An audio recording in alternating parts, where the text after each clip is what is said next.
This is episode 550, Grieving the Father You Wanted While Caring for the One You Have, with Kelli.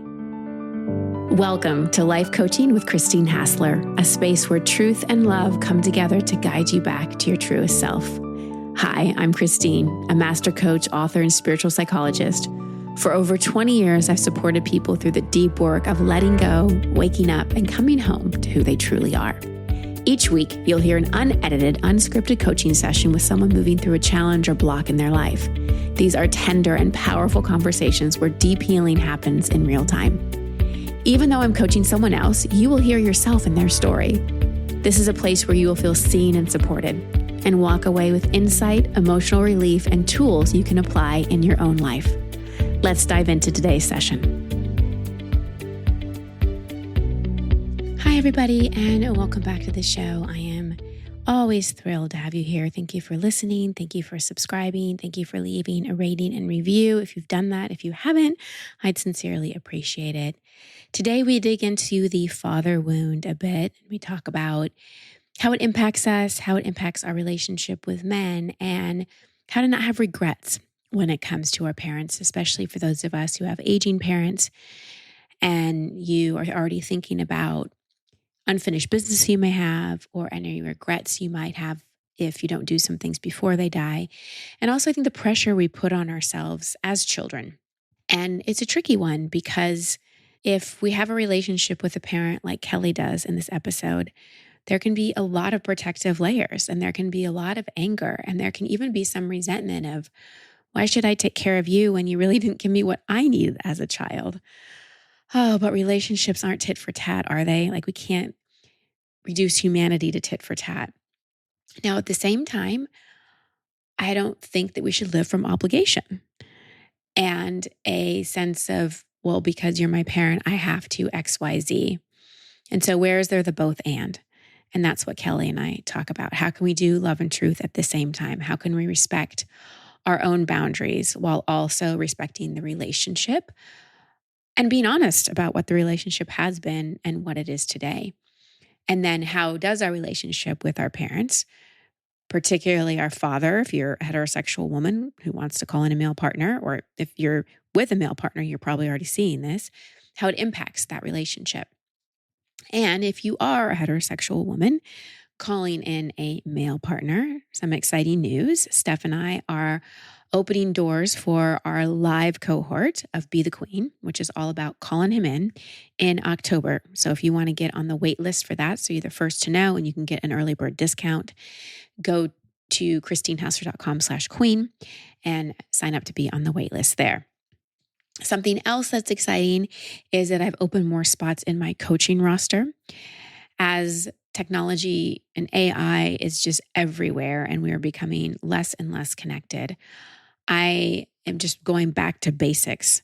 I love Be the Queen. I'm so excited to launch that course and I've decided I'm not creating any new courses right now, not any new programs. I'm really focusing on that one-on-one work because I believe the ripple effect of that is profound. So if that's something you're interested in, go to christinehassler.com/coaching. You can read about my work there or my potential work with you there and apply for coaching there. Again, christinehassler.com/coaching. I'd love the opportunity to work one-on-one with you. There's truly nothing like it. It's what's moved me most in my life is working with the one-on-one coaches, practitioners, healers I've worked with. And in many ways, I think it's the most impactful work that I do. So before we dive in, you've probably heard me talking about Palooza shoes, and I want to talk to you a little more about this. So when you go and look at the shoe, you may be like, oh, that's a interesting looking shoe. And because it separates all the toes, which is great for your feet. They use a technology called 5-toe articulation, which is a separate slot for each of your toes, which allows for the correct dynamic movement of the foot through your walking or running stride. And if you're someone like me who doesn't have great feet, this is really, really important. I've had to work with my feet a lot. Now, when you look at Palooza shoes, they look different because we haven't been conditioned to look at shoes like this. Now, if you look at a glove, you don't think anything of it. You think, oh, a glove. But if all you had ever seen your whole life was a mitten, you would think a glove looks weird. but try to do anything with a mitten, right? You need a glove. Why should your toes be any different? So, if you want to give your feet the best in terms of support and longevity, I highly encourage you to check out Paloova shoes. They are best of class in the 5-toe articulation. And when you put on a pair of Palouvas, you're getting an automatic foot strengthening effect, a toe spacer effect, and a healing effect from the damage caused by regular shoes. So I wear them as much as I can, especially when I'm walking, and I've noticed a difference with my feet. So I want you to try a pair of Palouvas with no risk, and you'll realize that these are the most comfortable shoes you've ever worn. They're designed to feel like you're walking barefoot. So visit Paloova, PELUVA.com, and use the code Christine for 10% off your first pair. Again, PELUVA.com, and use the code Christine for $10 off your first pair. All right, now on to my coaching call with Kelli.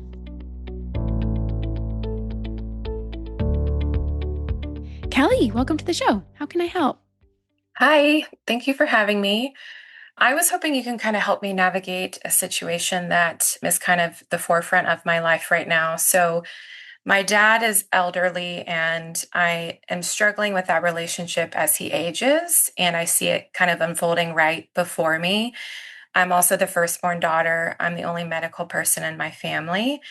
And I've just received feedback from, people I care about that sometimes I am cold towards him. And so I'm trying to just kind of navigate what is kind of healthy boundaries I have set up through my healing journey, and just kind of accepting that my dad is who he is, and there might not be a lot of changes I want to see in this lifetime, versus kind of subconsciously punishing him for just old hurts. And then I'm also kind of seeing how my relationship with him, just the blueprint I have with male figures, impacts my dating life and just the relationships I have with men in general. Yeah, well, that's a great question to be asking, or great questions to be asking. And I would say that our relationship with our dad and old hurts and anything unresolved there definitely impacts our relationship with men. Let me just ask a couple clarifying questions. Are you caretaking your dad?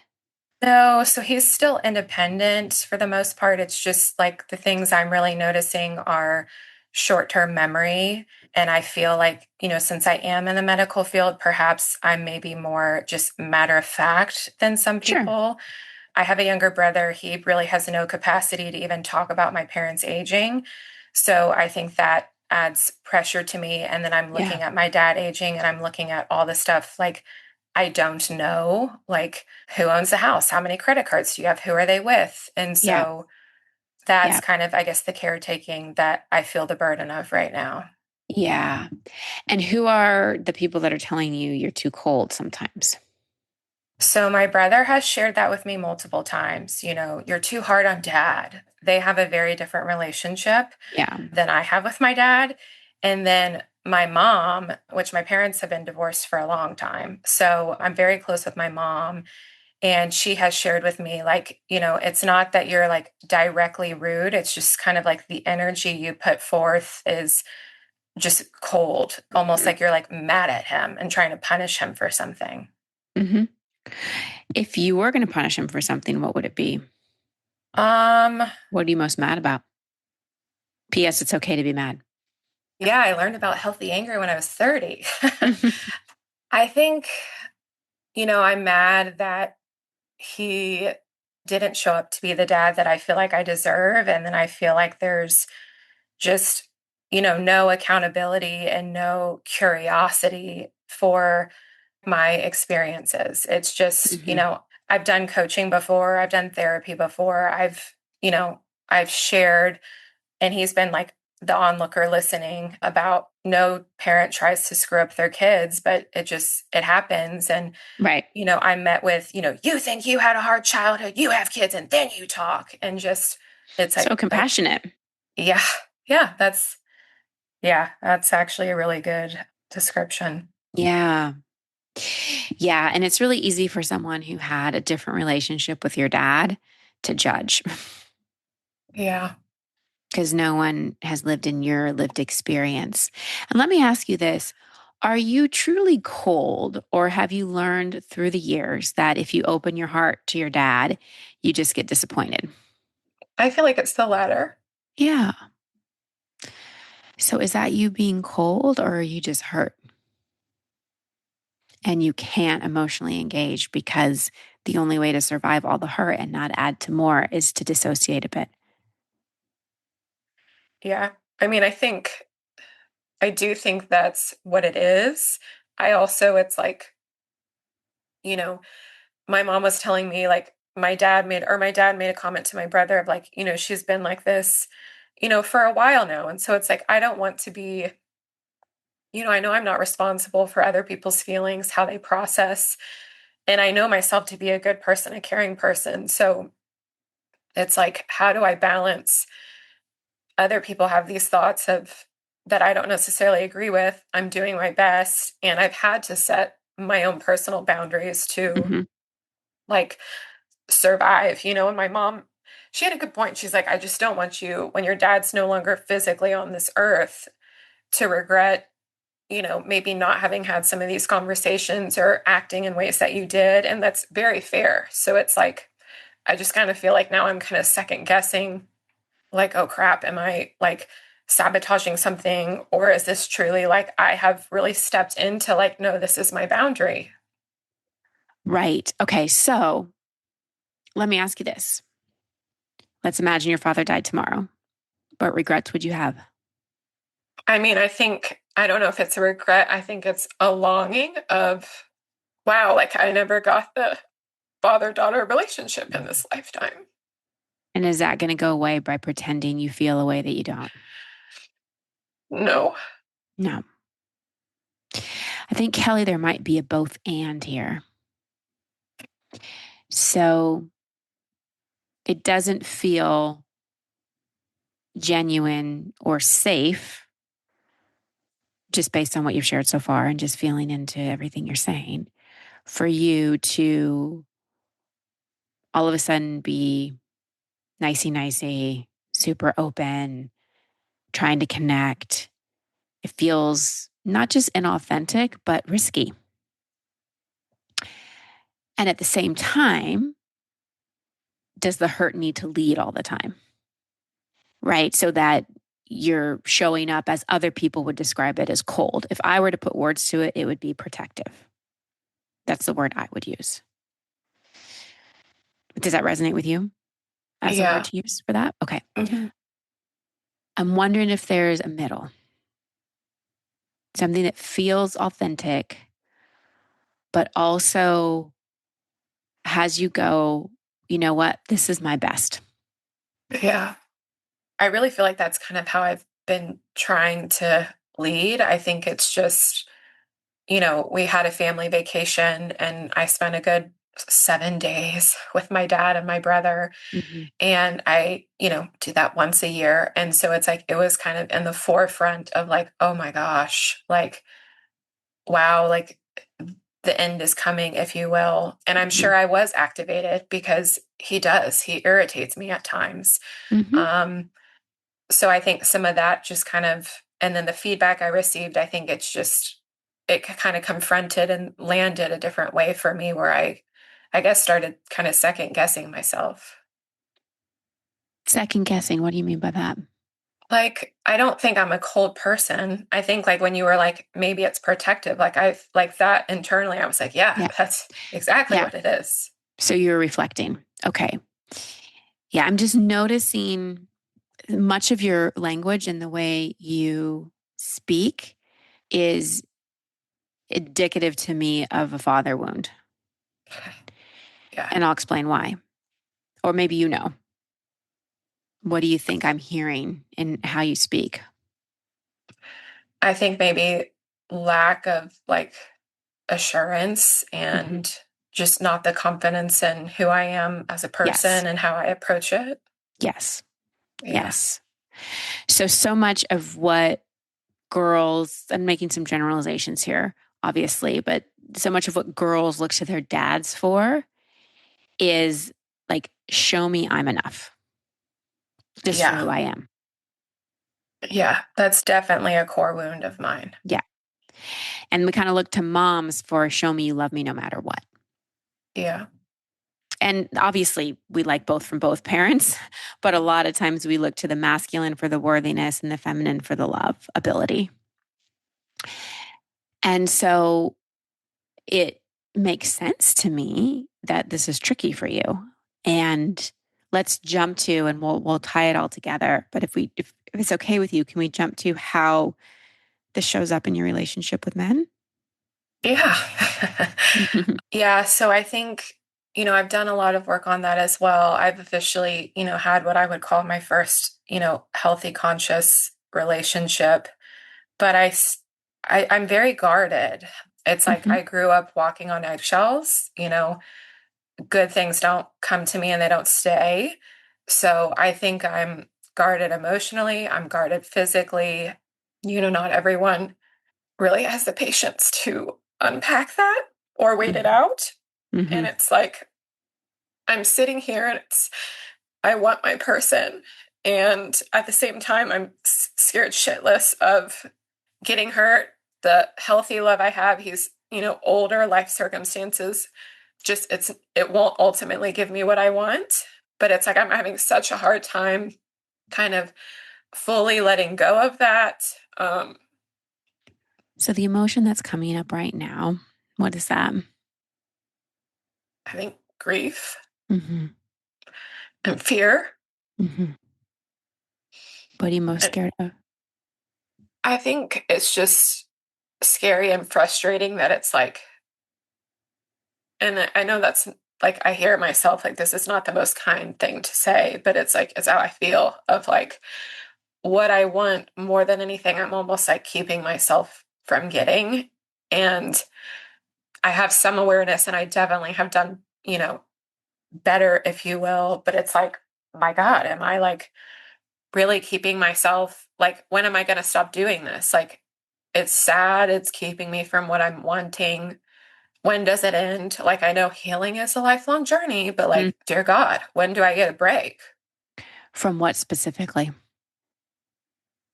What do you Um, want to break from? I think like feeling like it all falls on me. Yeah. Like I'm the person I can trust. I know it'll get done. I know it'll get done correctly. Yeah. I've had, my ex very much was a healthy masculine in many ways, very much took care of me. I remember, him one day telling me, like, would you just let me love you? And being Mm. like, what the hell is this dude freaking talking about? And then later kind of reflecting on it. And it's like, I wasn't even really aware that, you know, I was putting off that, I guess, energy. Hmm. Why did So it end the relationship? So he's significantly older than I am. His family, he has older kids that are close in my age. None of them are fans of me. And so Because you're basic, young? I don't even think they know. That's what they cling to, but I just think they're all kind of emotionally stunted and don't know how to process what's truly bothering them. And Mhm. he's working his own journey of like, I get to live my life, but basically it's like I've had to have the confronting reality of like, okay, I can be with this man who loves me deeply and I love him deeply, but I'm never truly going to have a family and not just biological kids, but like I'm never going to have a seat at the table because you don't make one for me and they don't want Yeah. me here. So Yeah. that's kind of a core reason for me why it's like I can't continue like having you as my partner. Hmm. Hmm. Hmm. Well, it makes sense because it doesn't align with with everything that you want, Yeah. right? And so, in some ways, you drew in this older man, which is another thing that feels attractive if there's like a disconnect with our dad because we want that energy of that. It becomes appealing. And there's something about the maturity of it that Yeah. can lead to a more, in your words, conscious relationship. But it wasn't everything that you wanted. Let me ask you this, in that relationship with your ex, what do you think you were able to heal in terms of your dad? A lot. I think he like, I've told him I'll stand by it. It's like I started kind of working on myself and God dropped him into my life of like, here's your vessel, here's your container. Mhm. So I very much found my voice of I can speak up and I'm safe and it's okay. And I'm not met with don't feel that way. I'm not met with silent treatment, with threats, with, emotional abuse. I really have learned how to soften just Mm, into like once I trust someone, like, you become my person. I think I've learned just communication of just, like I said, finding my voice, but also how to have what I deem hard, scary conversations. I've learned there are safe men. Like I've never really yeah, subscribed to all men suck, but I've breathed it. Like he's a great man. And there's more people like him out there. You just have yeah, to find them. yeah, yeah. Well, they find you, right? That's what I love to teach and be the queen. It's like it's actually not up to us to find them; they find us when we're in that healthy feminine embodiment. That's another conversation. I want to connect some dots here with you.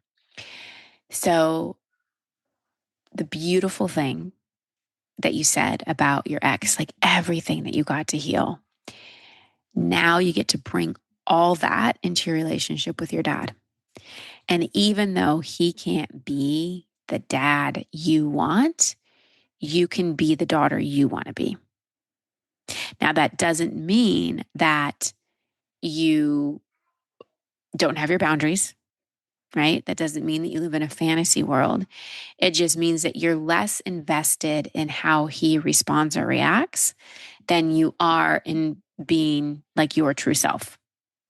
And to me, that's the both and of because there's kind of two extremes, like being so in your protective part that others are calling it cold or just completely faking it, which feels Yeah. pretty awful as well. Would you agree? Hmm. Yes. And it's like, how can you be in your truth and love? Like now that you've had a taste of relationally what that can look like, how can you bring it here? And maybe you attempt to have some of the conversations you want to have. And if it's clear it's not going in the direction that you want it to go, you end it. And I'm not saying like go try super hard with your dad because I believe it takes two in a relationship. And I like to say very frequently, don't go to a Chinese restaurant when you want nachos. Yeah. But so that you can have grief without guilt, it's like, how can you show up in a way that isn't totally led by your hurt Hmm. Yeah. without masking?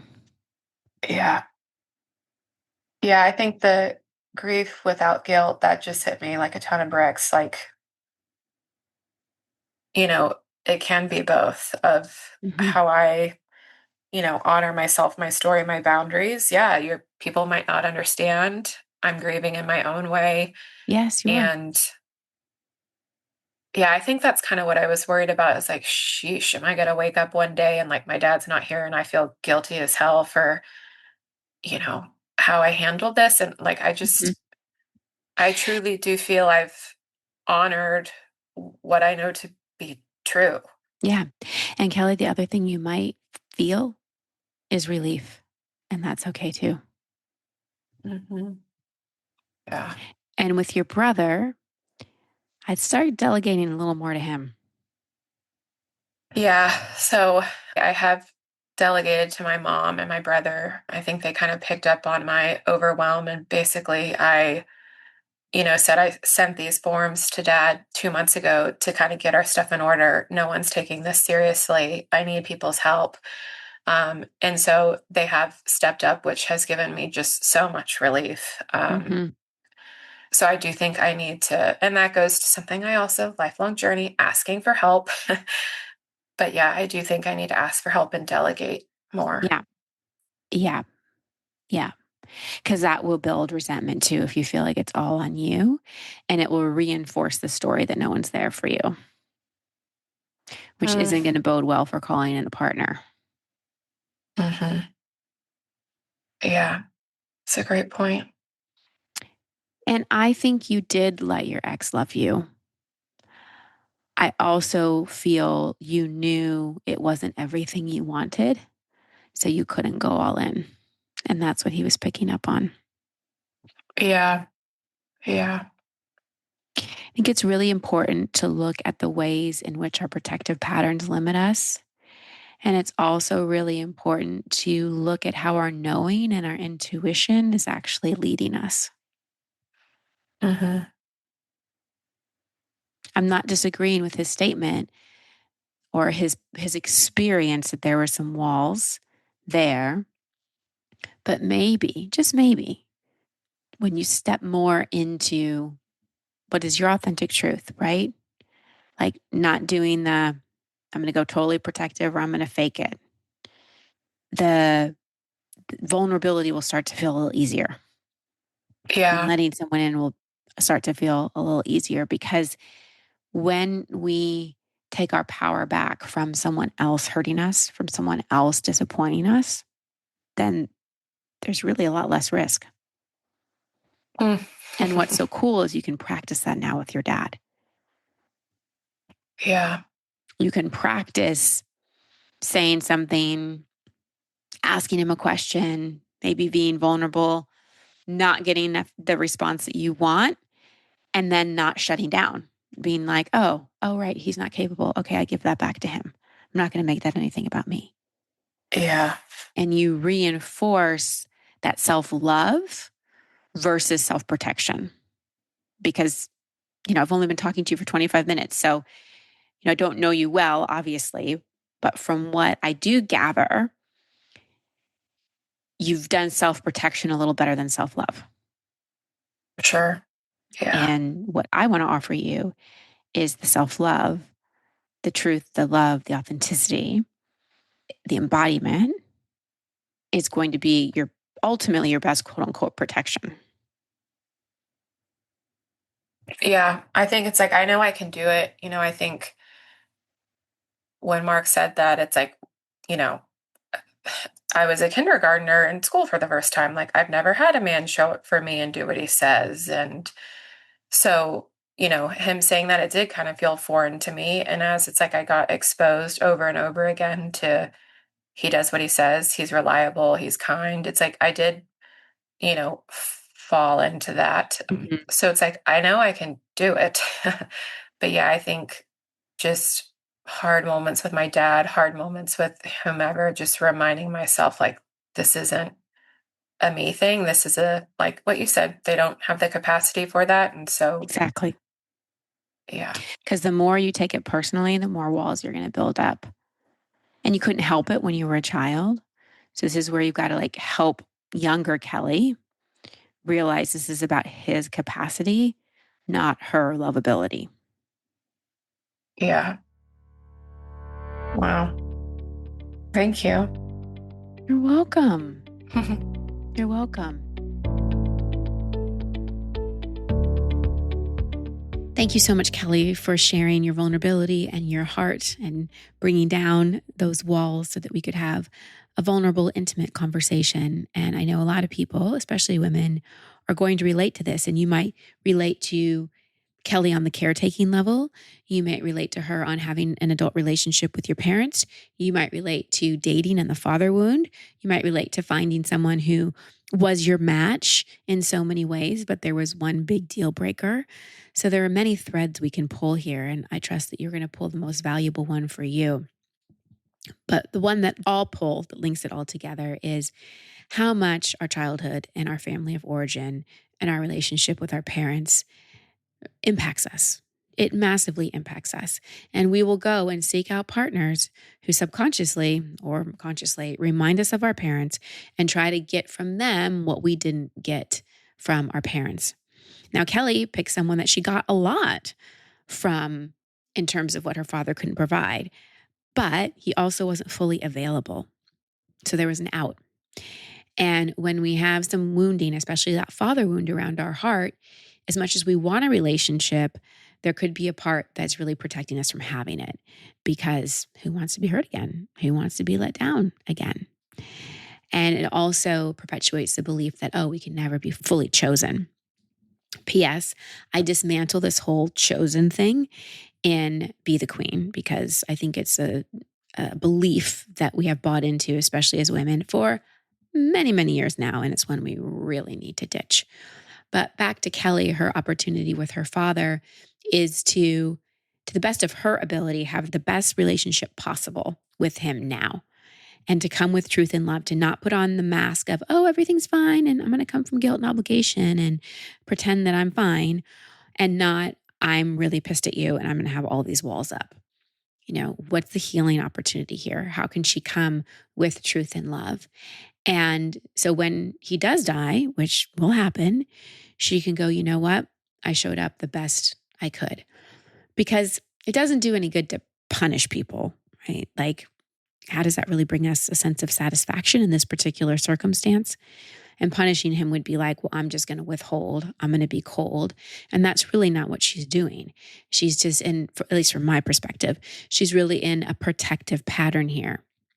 And the more she gets out of that protective pattern with her dad, the more there's an opportunity to get out of that protective pattern with men in love and relationships as well. All right, everybody, that is our show for today. Sending you so much love and many blessings. Until next time. Thank you so much for tuning into this episode of Life Coaching. I hope something you heard today resonated with you and helped you to see yourself with more clarity and compassion. Remember, every shift, no matter how small you think it is part of your healing. If this episode supported you, please consider sharing it with a friend or leaving a review. It means the world to me. If you'd like to connect with me, come say hi on Instagram at Christine Hassler. And if you feel called to be coached live on the show, you can apply at christinehassler.com/waitlist. For courses, retreats, and more resources to support your journey, visit christinehassler.com. You're not alone in this journey, and I'm grateful to walk it with you. Until next time.